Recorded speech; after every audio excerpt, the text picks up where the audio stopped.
नमस्कार साथियों, कविता पर केंद्रित इस पॉडकास्ट सीरीज के आज के एपिसोड में आपका स्वागत है। आज मैं आपके साथ केदारनाथ अग्रवाल की कविता साझा करूंगा। केदारनाथ अग्रवाल प्रगतिवादी कवि थे।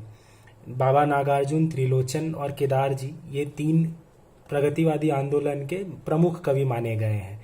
बावजूद इसके जो एक कला की बलिवेदी पर इन कवियों को अक्सर नीचा दिखाने की कोशिश की जाती है। केदारनाथ अग्रवाल के बारे में अक्सर ये कहा जाता है कि उनकी कविताओं में कला का अभाव है। मुझे ऐसा बिल्कुल नहीं लगता। कला की एक बहुत बड़ी पहचान होती है जब आप बिल्कुल अमूर्त चीज़ों में का मूर्तन कर पाते हैं। कविता मूर्तन की क्रिया होती है और खासकर जब आप बिल्कुल निर्जीव चीज़ों में प्राण फूंकने का काम करते हैं। आप एनिमेट कर देते हैं, आप पर्सोनिफाई कर देते हैं चीज़ों को। तो आप देखिए केदारनाथ अग्रवाल की ये जो कविता है, आज नदी बिल्कुल उदास थी, छोटी सी कविता है, लेकिन क्या ये किसी महान हाइकू से कम है, किसी महान कलावादी कविता से कम है? आप खुद इसका आप खुद तय कीजिए। आज नदी बिल्कुल उदास थी, आज नदी बिल्कुल उदास थी, सोई थी अपने पानी में, उसके दर्पण पर बादल का वस्त्र पड़ा था। मैंने उसको नहीं जगाया, दबे पांव घर वापस आया। नदी के दर्पण पर बादल का वस्त्र पड़ा होना। नदी बिल्कुल उदास थी, सोई थी अपने ही पानी में। कितनी सुंदर अभिव्यक्ति है, कितना सुंदर बिंब रचा है उन्होंने। और आखिर में मैंने उसको नहीं जगाया, जो नदी सोई थी उसको नहीं जगाया, दबे पांव घर वापस आया। कितनी सुंदर कविता है। आप ये देखिए एक और कविता इन्हीं की, कितने तमाम अलग अलग चीज़ों को वो पर्सोनिफाई कर देते हैं, मानवीकरण कर देते हैं। ये इस कविता में, इन कविताओं में आपको देखने को मिलेंगी। पिछली कविता में नदी का मानवीकरण हुआ है, इस कविता में देखिए धूप का मानवीकरण कितना सुंदर है। कविता है धूप नहीं यह, धूप नहीं यह बैठा है खरगोश पलंग पर, उजला रोएदार मुलायम। इसको छूकर ज्ञान हो गया है जीने का फिर से मुझको। प्रकृति के साथ खुद को जोड़ने की अभिव्यक्ति। ये देखिए नदी, छोटी सी कविता फिर से। नदी है कि नितंबिनी वीणा, तट पर धरी, कभी बजती कभी मौन। एक और कविता देखिए, जल रहा है, जल रहा है जवान होकर गुलाब, खोल कर होंठ जैसे आग, गा रही है फाग। जल रहा है जवान होकर गुलाब, खोल कर होंठ जैसे आग, गा रही है फाग। इस एक कविता में कितना सारा मानवीकरण हो रहा है। गुलाब जवान होकर जल रहा है, खोल कर होंठ जैसे आग, गा रही है फाग। तीन चीज़ों का मानवीकरण 5 लाइनों की कविता में ये करते हैं। तो ये कला नहीं है तो क्या है? मुझे बहुत दुख होता है कभी कभी जब केदारनाथ अग्रवाल को बाकी कविताओं की उनको बहुत उपेक्षित किया गया है, ऐसा मुझे लगता है। खैर ये मैं इन बातों के जरिए कोई विवाद खड़ा नहीं करना चाहता, लेकिन ये आखिरी कविता देखिए आज की, और ये कविता मैंने स्कूल में पढ़ी थी और मुझे तब से ये कविता बहुत प्रिय है।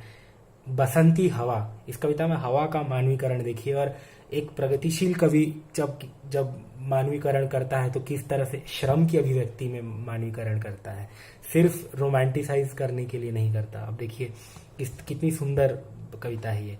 बसंती हवा जैसे एक तरह से जीवन का संचार कर देती है, आपको वो हवा महसूस होती है, आप स्फूर्ति का संचार करती है कविता। आप देखिए कविता, आप सुनिए। बसंती हवा। हवा हूँ हवा मैं बसंती हवा हूँ, वही हाँ वही जो युगों से गगन को बिना कष्ट श्रम के संभाले हुए हूँ। हवा हूँ हवा मैं बसंती हवा हूँ, वही हाँ वही जो धरा का बसंती, सुसंगीत मीठा गुंजाती फिरी हूँ। हवा हूँ हवा मैं बसंती हवा हूँ।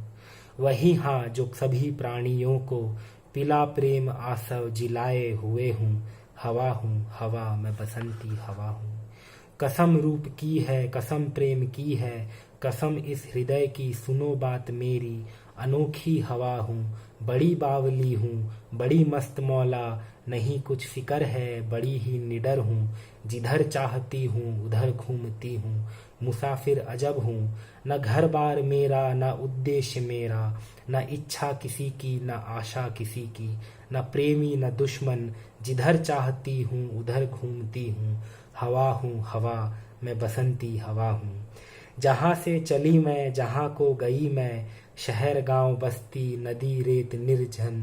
हरे खेत पोखर झुलाती चली मैं, झुमाती चली मैं।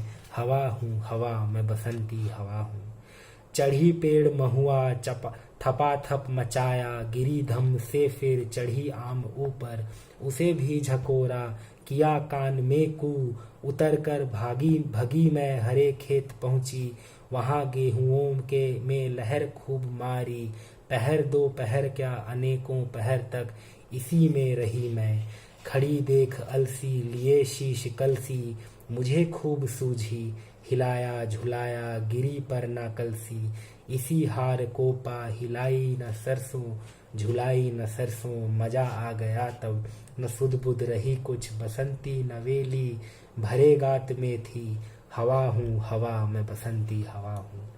मुझे देखते ही अरहरी लजाई, मनाया बनाया न मानी, उसे भी न छोड़ा। पथिक आ रहा था उसे पर धकेला, लगी जा हृदय से कमर से चिपक कर। हंसी जोर से मैं हंसी सब दिशाएं, हंसे लहलहाते हरे खेत सारे। हंसी चमचमाती भरी धूप प्यारी, बसंती हवा में हंसी सृष्टि सारी। हवा मैं बसंती हवा हूँ। तो केदारनाथ अग्रवाल को पढ़ते हुए गजब का आनंद होता है और पढ़ना चाहिए उनको खूब पढ़ना चाहिए, ऐसा मुझे लगता है। मुझे लगता है भविष्य उनके साथ ज़्यादा जस्टिस करेगा। जैसे जैसे उनकी कविताएं मतलब समय बीतता जाएगा, शायद भविष्य उनको और ज़्यादा पहचानेगा। उनको बाकी तमाम उनको नागार्जुन और बाकी कवियों के समकक्ष उनको देखेगा। ये इसकी बहुत ज़्यादा ज़रूरत है, ऐसा मुझे लगता है। तो खैर, आज मैंने बहुत सारी कविताएं पढ़ी और मैंने चुनकर वो कविताएं पढ़ी जो मानवीकरण का काम करती हैं। कविता में ये समझने की ज़रूरत है कि जब एक कवि की नज़र में कोई भी चीज़ निर्जीव नहीं होती, कोई भी ये आप भी कविता जब लिखें तो हम जैसे कवि जो कविता लिखना सीख रहे हैं, हमारे लिए ये समझने की ज़रूरत है कि किसी भी चीज़ को ऐसे देखना चाहिए, कवि की दृष्टि से वही होती है जब कोई भी चीज़ तुच्छ नहीं होती, कोई भी चीज़ निर्जीव नहीं होती।